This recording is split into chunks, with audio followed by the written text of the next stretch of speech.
It began as a sombre gathering, a memorial for Boris Nemtsov. He was fiercely outspoken, fiercely critical of the Kremlin. That's why this crowd believe he was killed. So they poured onto the streets in their tens of thousands. This was partly an act of defiance, standing up to whoever wants to frighten them into silence. It's a big tragedy for Russian opposition, for Russian democracy, because Boris Nemtsov was one of the brightest leaders, and he was so much of life in him, and it's really a tragedy. Security was tight right along the route. Opposition marches are never normally allowed this close to the Kremlin.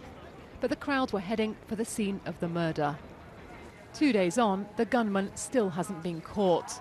The main official theory is that the killing was meant to stir trouble, to destabilize Russia and undermine President Putin. But this crowd accuse Mr Putin, some directly. Others say he's created a fervent nationalist mood here, where those who oppose the Kremlin are labelled as traitors. Well, as the crowd here, this column has reached the spot where Boris Nemtsov was killed, their chants have turned political. They're shouting, "Russia without Putin."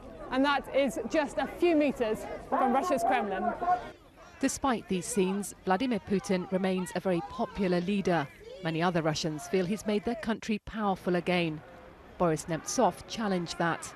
He spoke out against corruption, against the war in Ukraine and a rise in repression.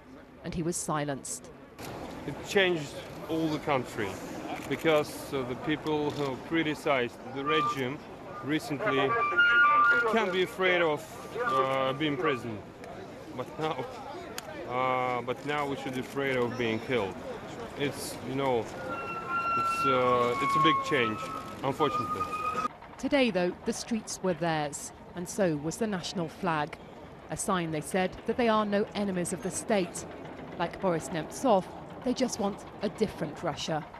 Sarah Rainsford, BBC News, Moscow.